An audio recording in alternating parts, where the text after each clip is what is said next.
Hello, and welcome back. This is Gaspar, and you are listening to Gaspar's History Podcast, where we are continuing our Meathound series with Episode 3, Deja Vu. In our last episode, we flew a mission in the B-17 named DFC, that stands for Distinguished Flying Cross, to Romilly, Seine, with 2nd Lieutenant David Steele and Lieutenant William Uncle Bill Warner as part of the 423rd Squadron and the 306th Bomb Group. It was Steele's first mission since joining the squadron the day before, and the mission was a success, not because of their precision bombing, but because all of the planes that went on the mission had returned safely. It's now a week later, and the 8th Air Force has made the decision to have another go at the Luftwaffe Air Depot at Romilly, Seine. It looks like 2nd Lieutenant Steele and Lieutenant Uncle Bill Warner are going to get this week off, as I can't find their names in the mission reports, even though there is a vague reference to Warner, and I'll get into that a little bit later in the episode. Plane number 42-29524 is 11 days from starting her trip to England, and I thought I would fly past this mission until I found a human interest story, so I decided to build an episode around it. So let's jump into Episode 3, Deja Vu. Once again, the 8th Air Force was going to take a run at the Luftwaffe Air Depot at Romilly, Seine. Only this time, a week later, the mission would call for a different flight plan into and out of France, while also assigning a new bomb group leader. The Romilly Seine depot continued to operate and had not suffered any significant damage during last week's attack. The 306 didn't even drop a bomb on it, so I guess the other bomb groups had similar results. The historical documents that have survived the war on the extent of the Luftwaffe operations at Romilly, Seine are nearly non-existent. We know that the Germans, at a minimum, had at least a repair facility. That was enough, I suppose, for military intelligence to order its destruction. I have always been told that military intelligence, along with jumbo shrimp, are oxymorons. To be fair, our story also reminds us that the brave French resistance and underground operatives were active and viable, and their records are even more scarce than the Luftwaffe's, so there is always a chance that the French are feeding the 8th Air Force information on the importance of the Luftwaffe's operations at Romilly, Seine. Today was going to be a big raid. The 8th Air Force's plan was to send 5 bombardment groups consisting of 80 B-17s and 21 B-24 bombers on a daylight mission. This time, the 306th Bomb Group would get the pleasure of leading the attack. The 306th was expected to get 19 aircraft into the mission, followed by 17 from the 91st, 21 from the 303rd, 23 from the 305th, and 21 from the 44th Bomb Group. The 44th Bomb Group was in the second wing, and they were flying the B-24 Liberators. The initiation point would once again be the lovely town of Beachy Head, England, which was considered the rendezvous point and 0 hour. The planes then would head out to 8 miles west of Dieppe. That should take them about 18 minutes. Then 5 miles north of Estamme, France, in 48 minutes. Romilly, Seine at 64.5 minutes, Beauvais at 96.5 minutes, and then back to Beachy Head at 134 minutes.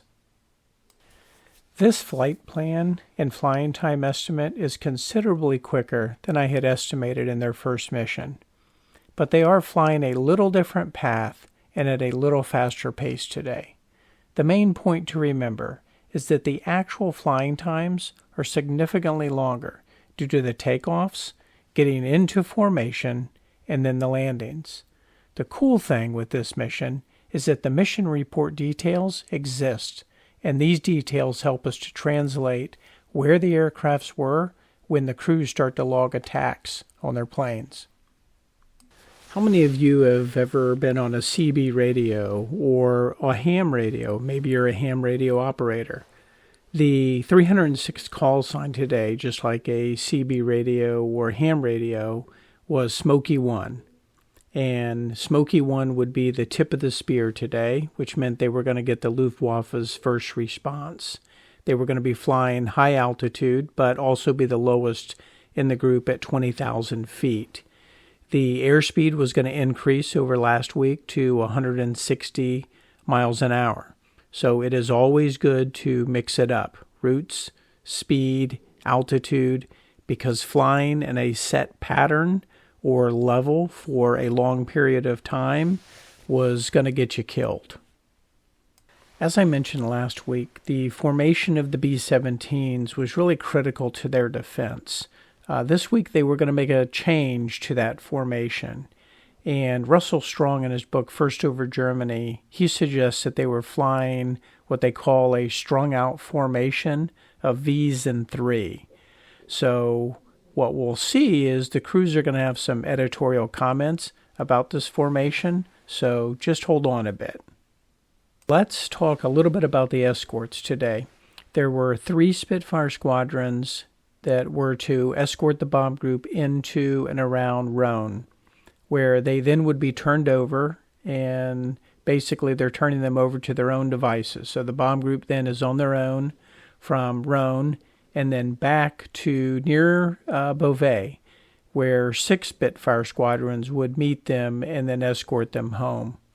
And I know that the pilots and the crews were thankful for whatever escorts they could get. But if you're foreshadowing, you must be thinking to yourself, how long can unescorted daily bombing missions continue, especially as the targets get deeper and deeper into Europe?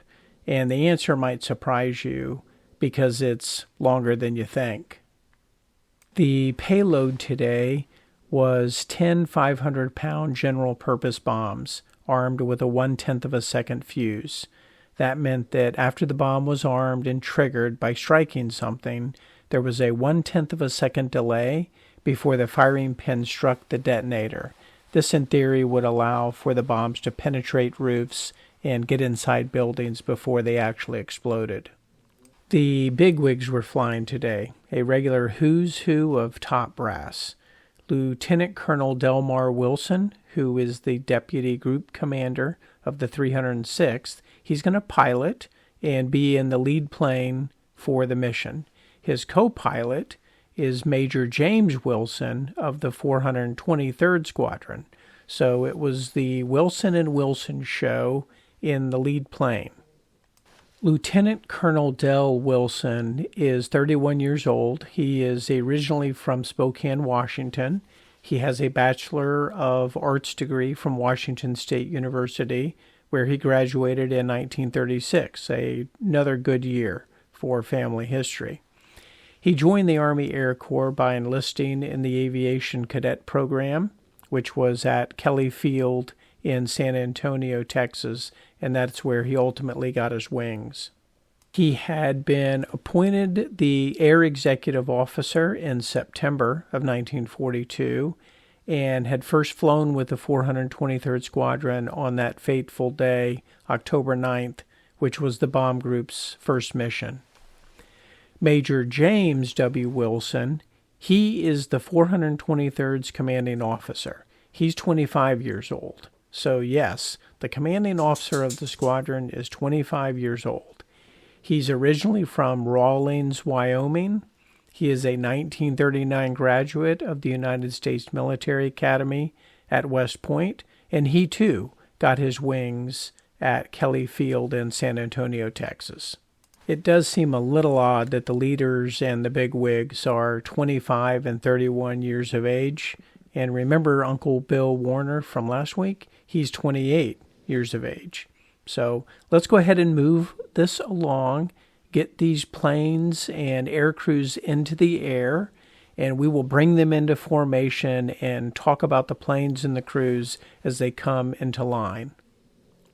Wilson and Wilson led the squadron and provided the rally point from which to build the formation. They were flying Lieutenant Raymond Check's aircraft and his crew today. That plane was numbered 4224557, and she was another one of those no-named F-beauties that I call them. and she had come into the squadron as a late Thanksgiving present. The bombardier today is also the bombardier for the 306th Bomb Group. His name was Lieutenant Frank Dickinson Yalsey. He was 27 years old, a native of Winifred, Kansas. He had moved to Glendale, California just before high school. And a curiosity here, he and Steele were both in Air Cadet School at the same time in Ontario, Riverside, California. So I'm very curious to know if they actually knew each other in the States before ending up in the same bomb group. Now coming up and tucking in behind the Wilsons, first of all, is Captain Brady with Lieutenant Ralph Jones, and they're flying our old friend from last week, the Unbearable.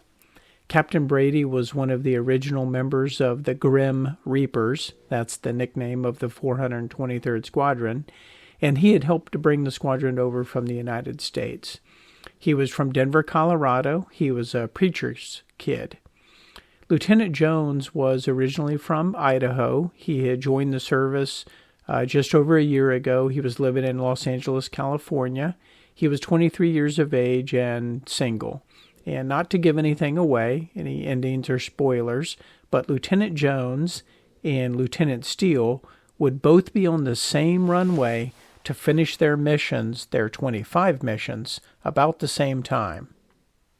The good news today was that the Unbearable's communication system was working. She was also returning her fabulous waist gunners, Seine and Sansky, who each had knocked down an enemy fighter during last week's mission, as the Unbearable notched a hat trick of kills in her defense. And do you remember Private Sansky? He was the waist gunner who was able to take down one of those Fokker Messerschmitts at 900 yards. For those of you who just had a coronary, I know what I just said, so listen to the last episode to understand its reference. The third and final plane in this lead element is again my favorite, but in an updated version due to the incidents surrounding last week's mission, and the incidents being, well, she was shot to pieces, which is a literal description. Yes, it is just who you thought, the Wahoo 2, with Lieutenant Riordan again piloting, with Lieutenant Malazewski as her co-pilot. Lieutenant Rip Riordan had flown back-to-back 2 crippled aircraft in a row, and he had to wonder if his luck was running out. I remember my 2nd Ranger Battalion uncle saying he was always thankful that a late war assault on some dam in Germany had been canceled because he felt like he'd used up his 9 lives. So even the saltiest of veterans had that voice in the back of their head. I also don't think I would want the nickname Rip, and every 2 seconds having some Wahoo call out, hey, rest in peace this, and rest in peace that. The original Wahoo from last week was now on the scrap heap and would be salvaged in the upcoming weeks, while the Wahoo 2 was an early Christmas present from the people of the United States. And with Lieutenant Riordan's recent history of returning shot-up aircraft and an episode named Deja Vu, let's hope the Wahoo 2 and her crew can make it home. Coming up now is the second element in this spread formation, which again is not going to surprise you. The crews do not like this spread formation at all, and we will see why very soon. But this is Captain Mac McKay. He's leading the second element of the squadron. He's in another one of these no-named F-beauties, and he is also from California. He and his crew from last week had 3 enemy aircrafts destroyed, and they had escaped the mission last week with relatively minor damage. So tucked in now, his number 2 position, or 5 o'clock behind him, is a new name, new pilot name in a familiar plane. So the DFC was piloted today by Captain Salata, who would later become the commanding officer of the 368th Squadron on my birthday. Another birthday reference, Deja Vu.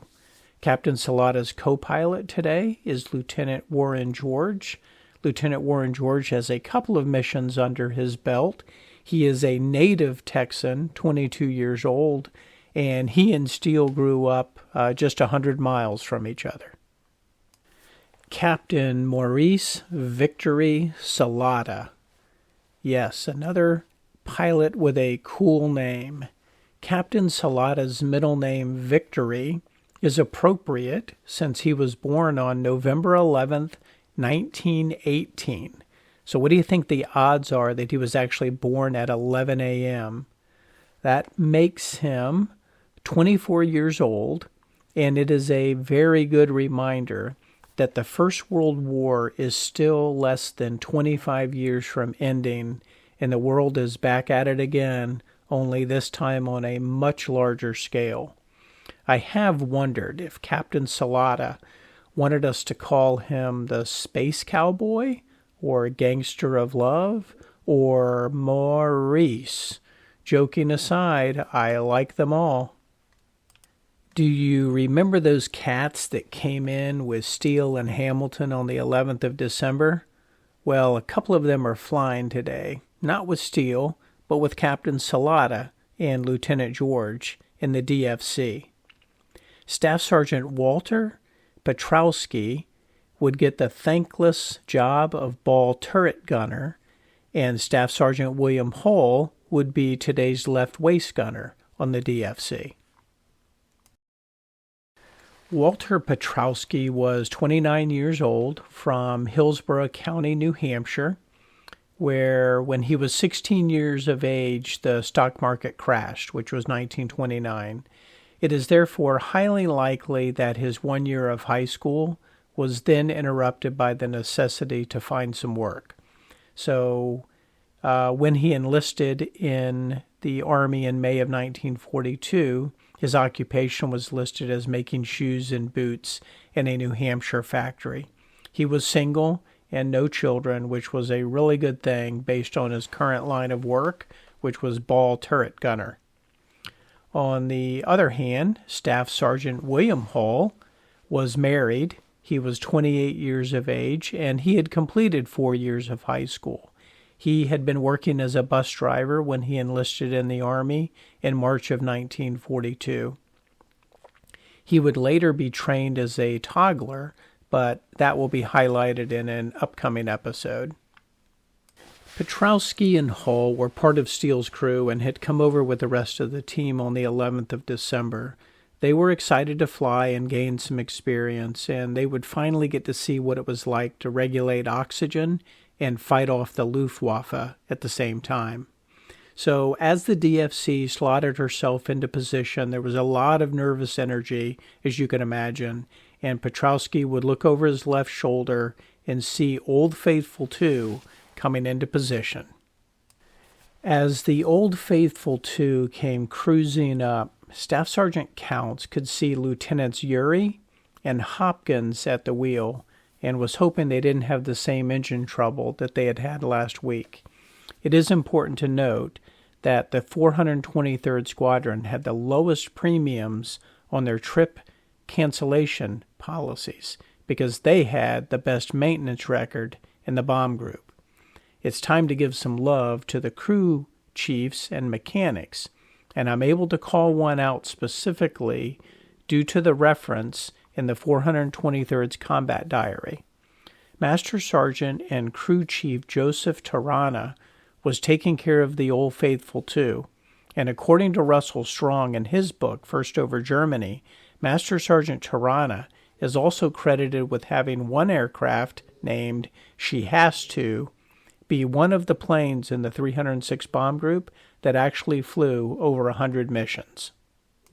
Lieutenant Purvis Urey was a very early member of the squadron dating back to March of 1942. And spoiler alert, so cover your ears if you don't want to hear this. Lieutenant Yuri would be the seventh pilot to finish his 25 missions, and then he would be transferred out to the Combat Crew Replacement Center and then transferred again to the 401st Provisional Combat Wing as tactical advisor to General Nathan Bedford Forrest III. So does that name ring a bell to you? Did you expect to hear that name in a World War II 306 Bomb Group story? Probably not. Lieutenant Yuri's commanding officer was, in fact, the great-grandson of Civil War General Nathan Bedford Forrest, the first Grand Wizard of the KKK.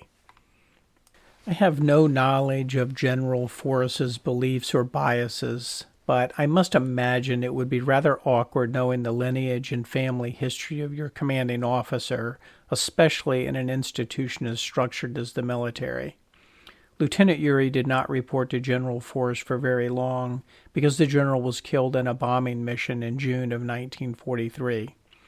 Later in the war, Captain Yuri himself would be involved in a flying incident in the United States that would cause quite a stir, but that too is a story for another day.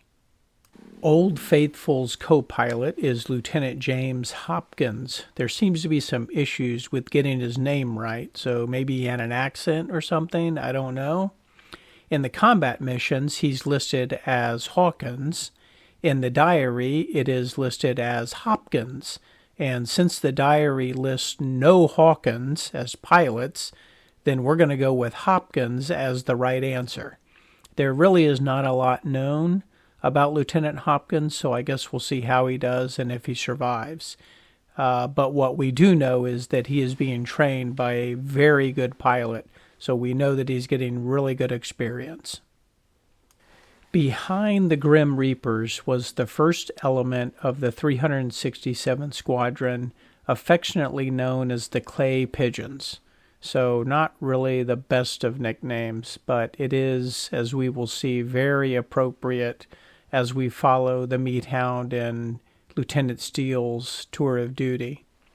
Captain John Lambert described his position as leading the third element in the first square. That helps to paint a little bit of a picture of the formation.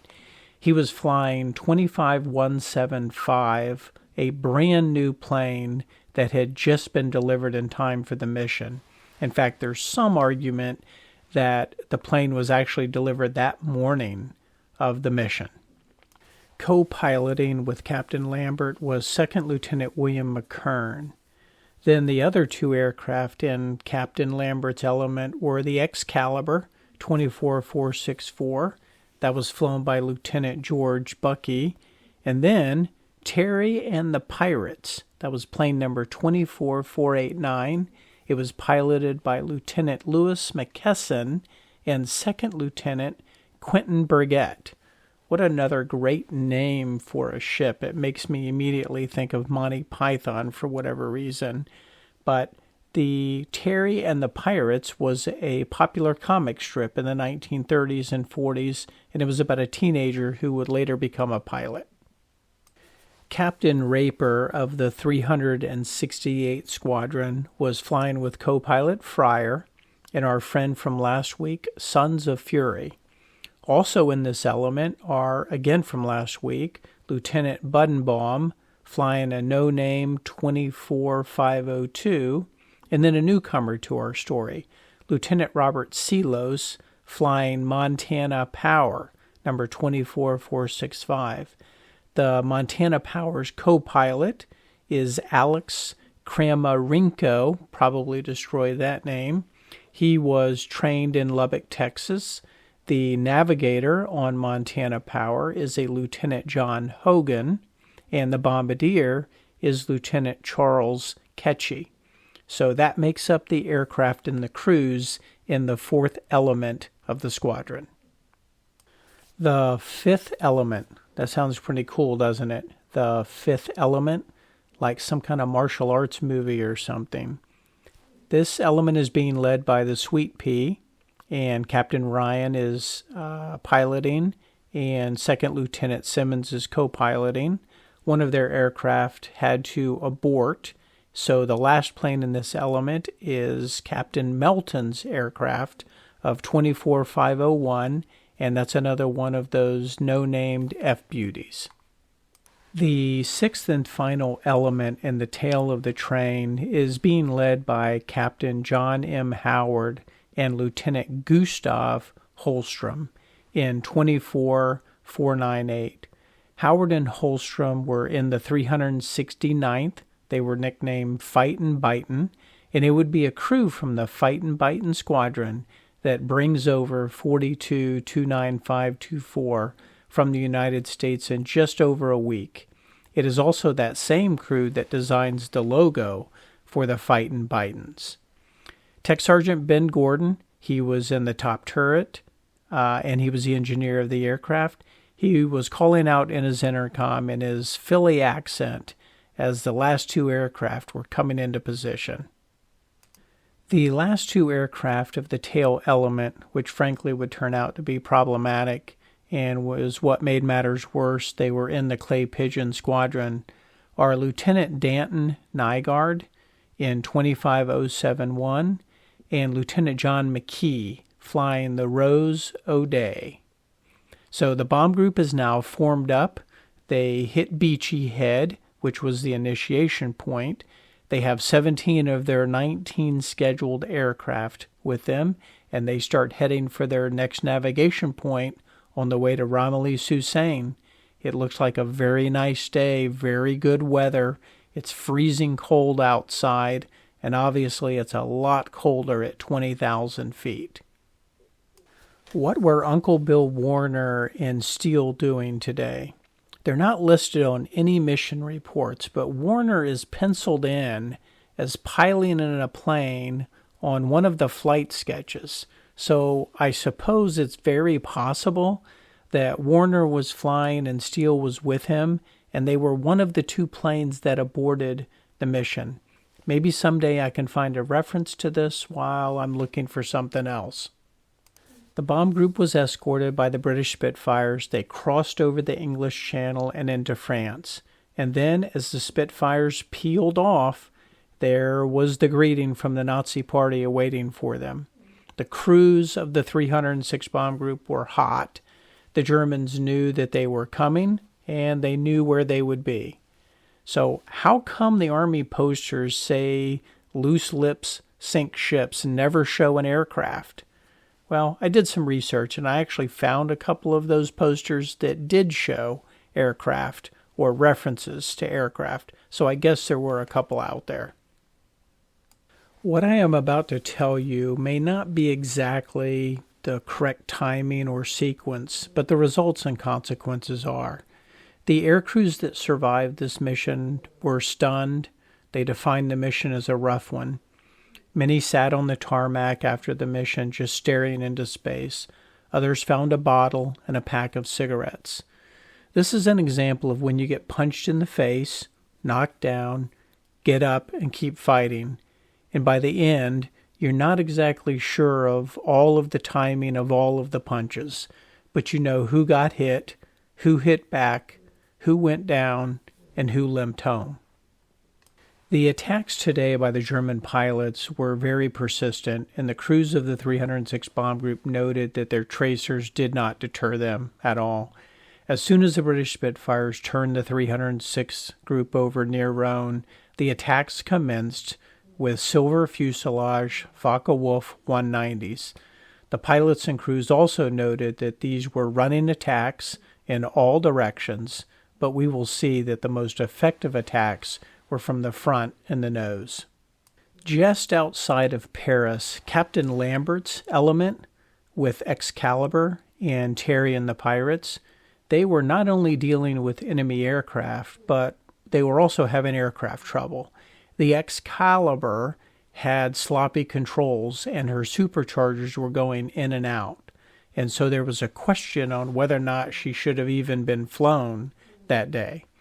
So I say, when you're just outside of Paris and deep in enemy territory, it really is the wrong time to decide that the aircraft was not fit to fly. Once again, the day saw a flying circus of colored planes from the Luftwaffe. I really do enjoy reading about the multicolored plane combinations. I might have to build several models of my favorite combinations, but at least one of them must be one of those yellow-nosed bastards. A pack of Focke-Wulfs comes through the squadron, and Captain Lambert reacts to the evasive action that Old Faithful 2 and DFC are taking, cursing the moves as dangerous and unnecessary. The Focke-Wulfs make an S pattern through the squadron, and Terry and the pirates takes a direct hit and the brunt of the cannon fire. Pieces of her start falling off, and she quickly loses 2 engines. Staff Sergeant Baumgartner, in Captain Lambert's tailgun position, is reporting the status. 3 Focke-Wulfs with yellow noses, white wings, and small crosses press the attack on Terry and the pirates, and she starts to lose speed and altitude. 20mm cannon fire tears through the nose of the aircraft. 25-year-old First Lieutenant Sidney Burke, a native Floridian from Jacksonville, Duval County, was manning a machine gun in the navigator position in the nose of the aircraft as the 20mm shells hit. He was killed instantly. Burke had been with the squadron since June, and he would be awarded a Purple Heart. The nose of Terry and the pirates was nearly blown off the aircraft, and as Bombardier First Lieutenant Robert Freeman was manning a gun and getting ready to prepare for a bomb run, he too was killed by the withering 20mm shells as they exploded in the nose. Lieutenant Freeman had just arrived 3 days before Steele and was a replacement for the Clay Pigeon Squadron. Terry and the pirates continued to lose altitude and speed, and the 3 Focke-Wulfs continued their attack, while Lieutenant McKesson and Second Lieutenant Burgett were doing everything they could to keep her in the air. Even though the nose of the plane was decimated and Burke and Freeman were dead, Lieutenant McKesson was able to keep Terry and the pirates from stalling and rolling over. However, this meant that the Focke-Wulfs would continue their pursuit, and they did. The gunners were doing their best to keep the fighters at bay, but they had lost the protection of the formation, so it was one versus whoever decided to show up, and at that moment it was 3 Focke-Wulfs.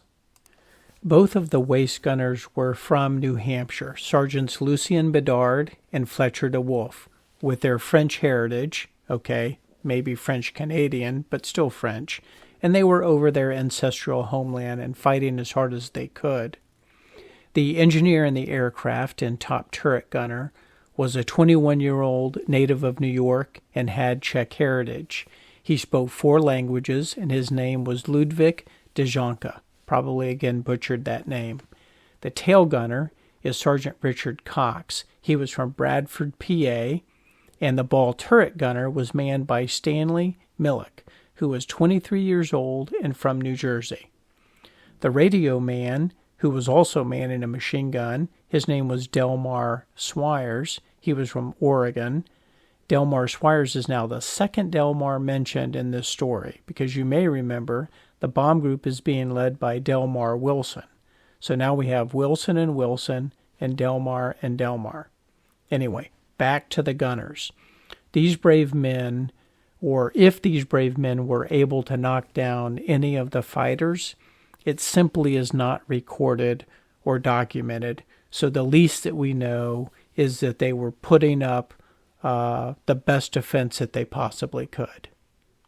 Another burst of cannon fire shook the Terry and the pirates, and it killed ball turret gunner Stanley Millick and wounded radioman Swires. Pilot McKesson ordered the bailout, but none of the crew went out. At least there was no recorded parachutes from the squadron.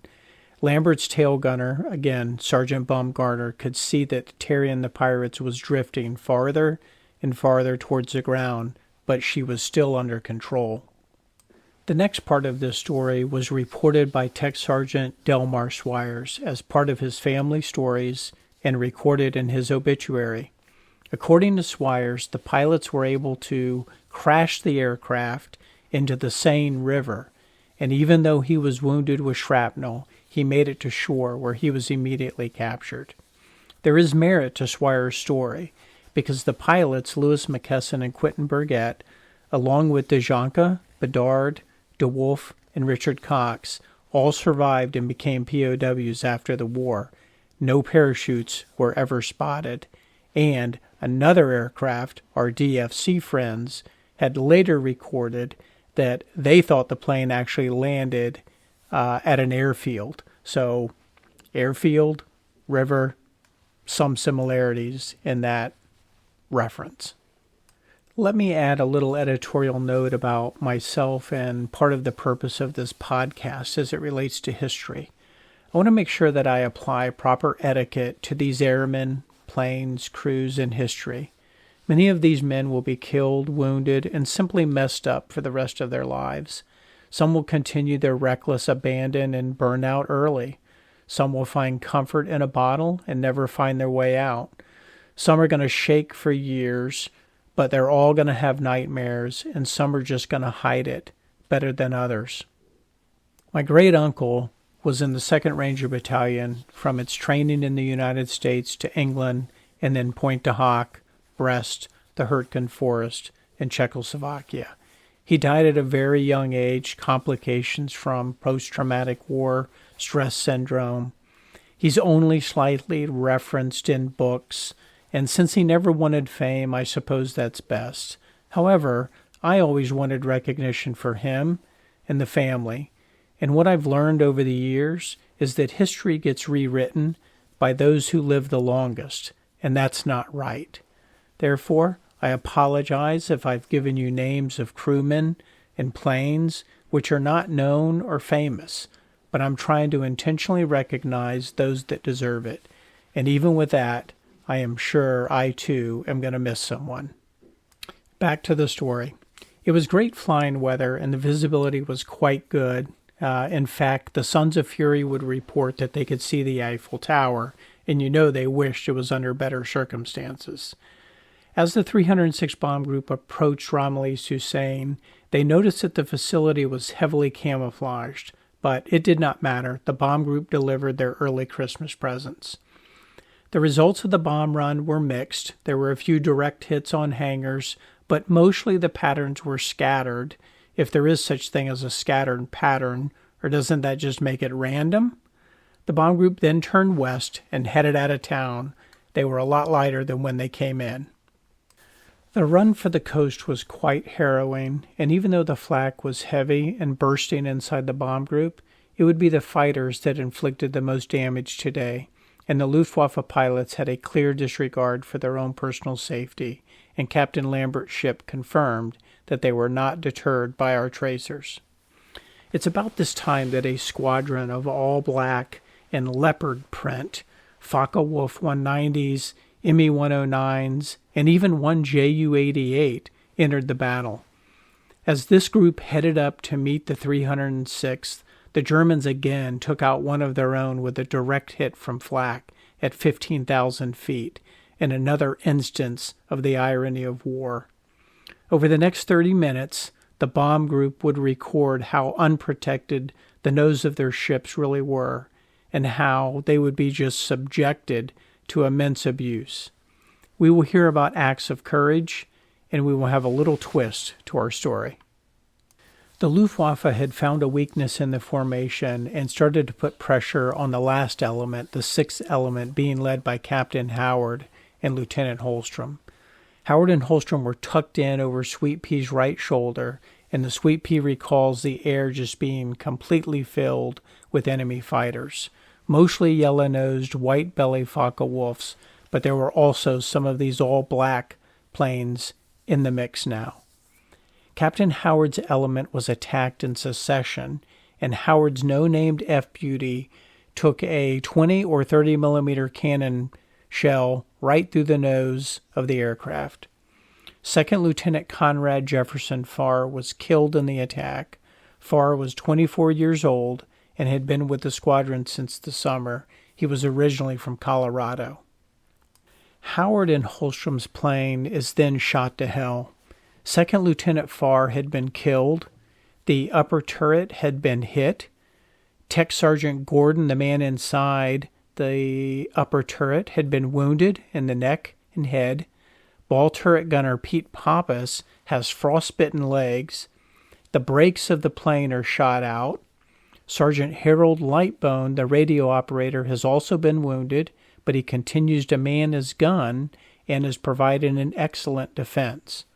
Both of the wings have holes in them. Some of the rounds have struck the propellers.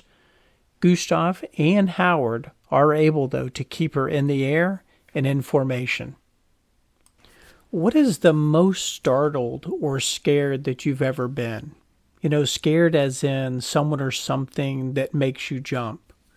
Can you imagine how one jumps when the aircraft they are in and flying is hit and the cockpit explodes?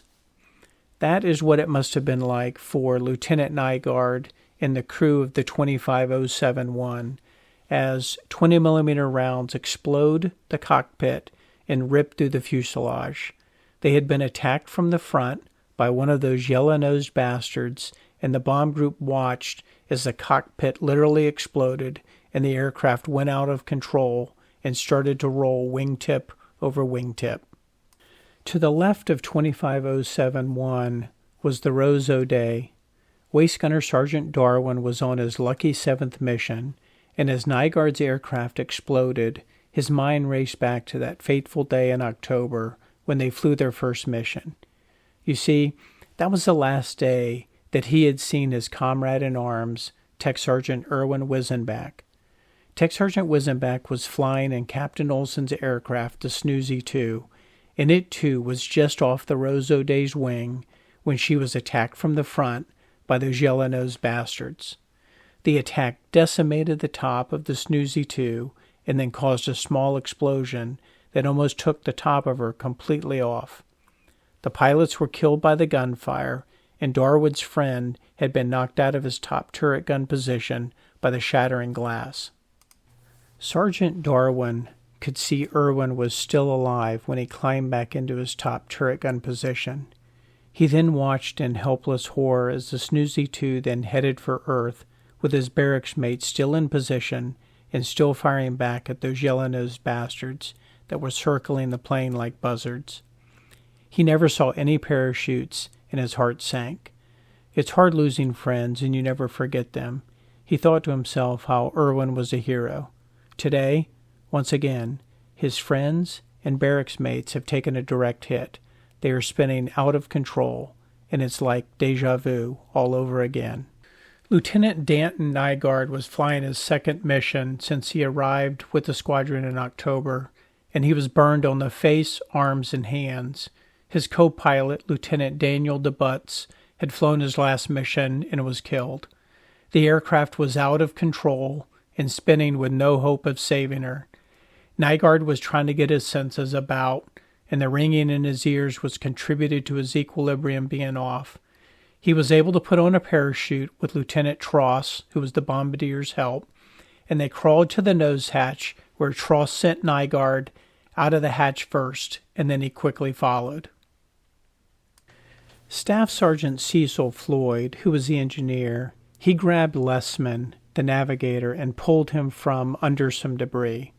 Lessman was able to get a parachute on, and he too went out the nose hatch as the aircraft slid under 4,000 feet.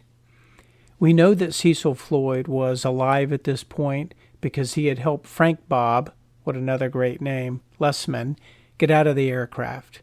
But he never made it out of the plane and was killed.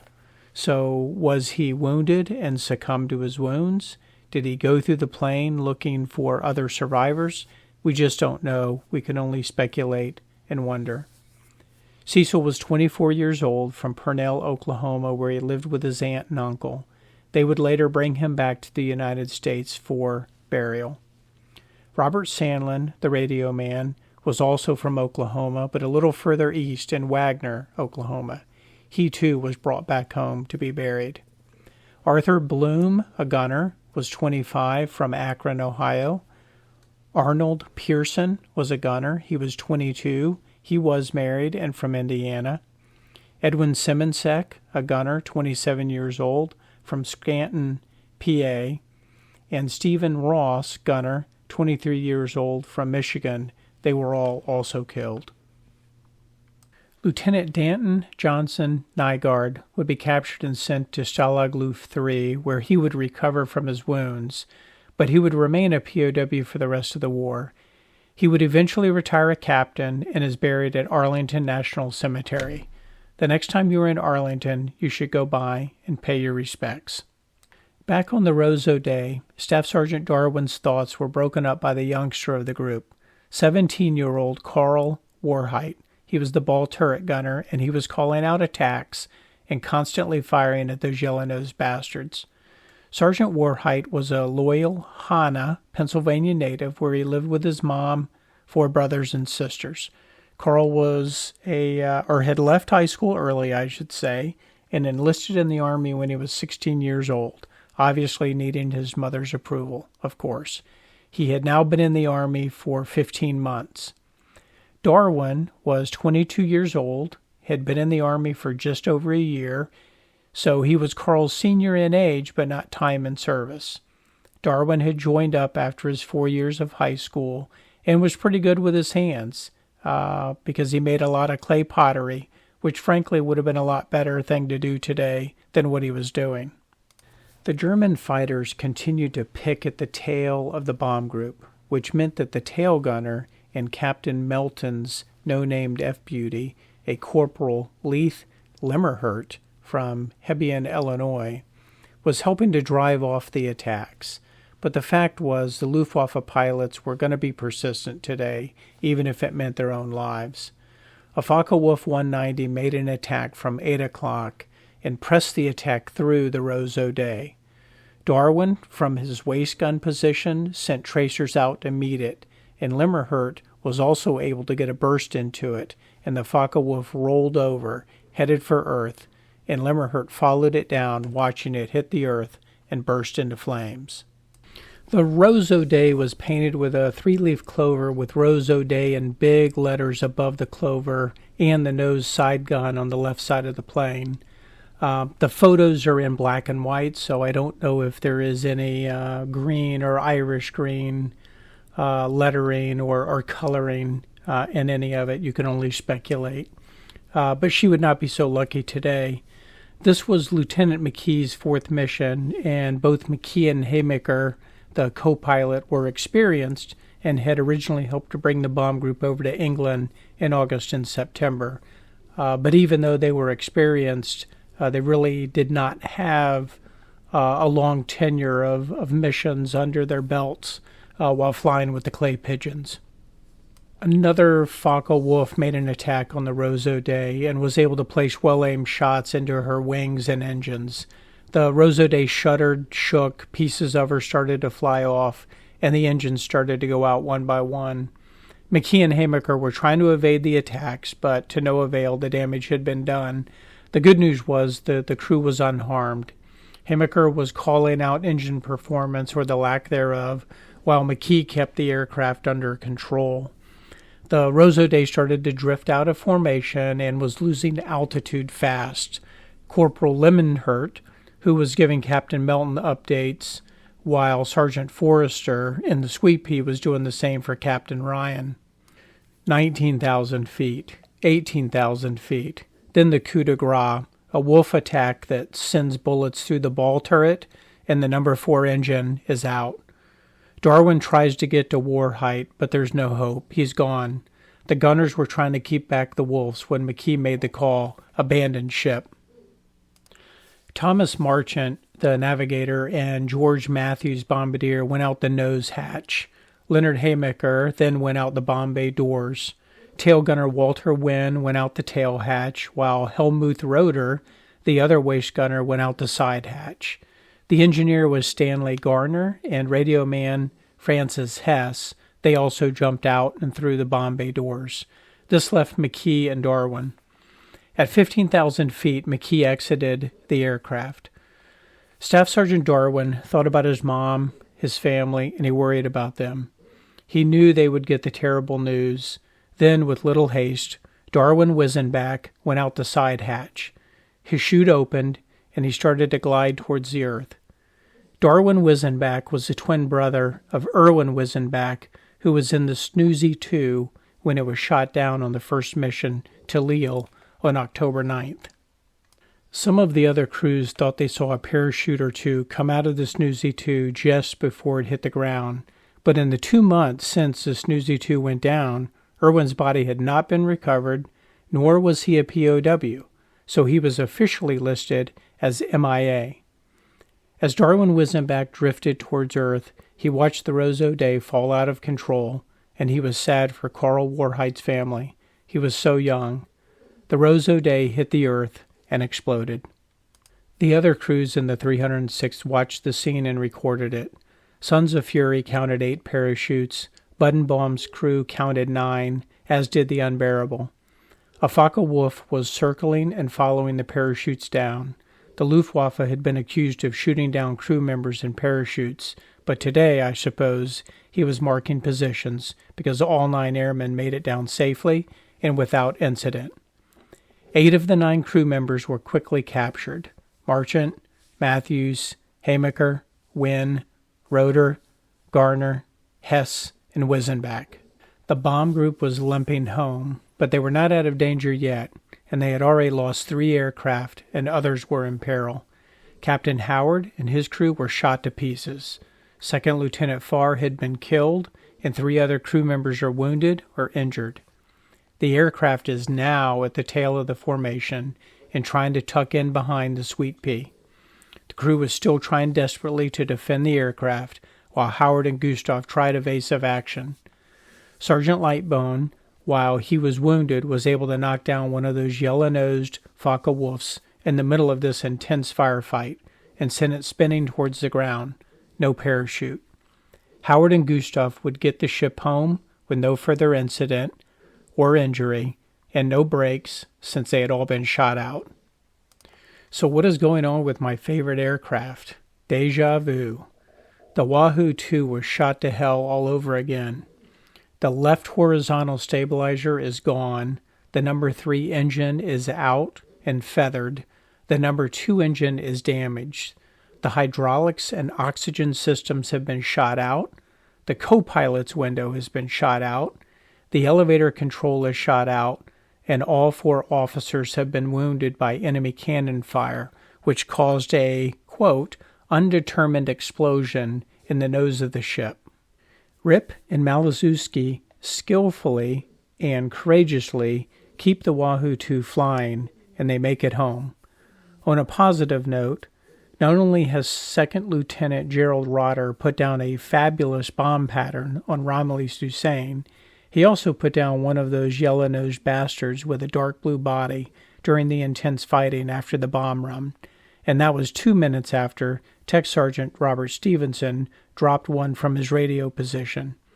This would be the 3rd time in a row Rip Riordan and Maliszewski have brought home a badly damaged aircraft. Maybe they are lucky to fly with. I wonder if they're going to get a Wahoo 3. As the bomb group neared the protection of the Spitfire squadrons, we get my favorite description of one of the woundings. Lieutenant John Hogan, yes, just like Hogan's Heroes, who was the navigator of the Montana Power, is wounded by a 20mm shell that comes through the nose and hits him in the wrist and shoulder as it fragments. The nature of the injury was, quote, bleeding, unquote. I find that description bloody brilliant. How did Steele's crew fare flying in the DFC today? Hull and Petrowski. They had a front row seat to the carnage and dished out a lit of their own. They also helped to corroborate part of the story as it relates to Terry and the pirates. The DFC witnessed 6 B-17s go down, 3 of which were from their mates in the 367th Squadron. They also witnessed McKesson make a forced landing in what looked like an airport, so maybe it was a river. Staff Sergeant William Hull was from Chico, California, and he was at his waist gun position, and this again was his maiden voyage, when he saw a Focke-Wulf dive from 11 o'clock at Captain Lambert's aircraft. Hull started firing at the diving wolf, and it burst into flames about 100 yards from Lambert's aircraft and spun off into the wild blue yonder. As the bomb group neared Thurley, the ground crews counted 12, 13, 14, 14, 14. The ships with wounded and injured crewmen dropped their flares and medical personnel met them at the aircraft. Many of the crew members simply sat in silence, processing the day. It had been a very difficult day indeed. It did not matter that the target had been hit. It simply is never a good feeling when a crew is lost. But how should one feel when 3 crews are lost? Additionally, 2 more planes were severely shot up, and another crew member had been killed. The Wisenbachs would receive news that their second son, Irwin's twin brother Darwin, had also now been shot down and is listed as MIA. Cecil Floyd's body was eventually returned to the United States and was reinterred in Purnell, Oklahoma. His aunt and uncle, who he lived with, were devastated over his loss, and his Aunt Sarah wrote the following poem. We were left so sad and lonely 6 years ago when our most beloved one passed away. We mourned for you, dear Cecil, but not with outward show. For the heart that mourns sincerely, mourns silently and low. More and more each day we miss you. Friends may think the wound is healed, but little do they know the sorrow that lies within our hearts concealed. May God grant you a crown, dear Cecil, in that mansion over there, is our daily prayer for you since you left this world of care. We too shall strive to enter that mansion in the sky. He is promised to the faithful when from death's slumber we arise. A precious one from us is gone, his voice we loved is still. A place is vacant in our home that can never be filled. Julie Warheit received news just before Christmas Day that her son Carl was missing in action. She would later get the news that he had been killed and he was buried in a cemetery in France. She requested that her son be kept there alongside his comrades and not be returned to the United States. Charles and Esther Farr would receive news just before Christmas that their son Conrad had been killed in action over France on December 20th, 1942. And every Christmas after that, it was like deja vu. Remember Lessman and Trost from Nygaard's aircraft? Well, they're still evading capture.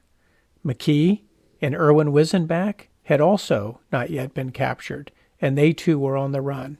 Yes, that's right. Erwin Wisenbach had parachuted out of the Snoozy 2 at 1,000 feet, and 2 months later had still not been captured. This concludes Episode 3, Deja Vu. Stay tuned as the next mission is on the runway and will take us on a journey of courage, friendship, and sacrifice. And maybe we get an update on those evadees that the Krauts are having a hard time finding. Until next time, just think of the things you can find when you're looking for something else. Gaspar, out.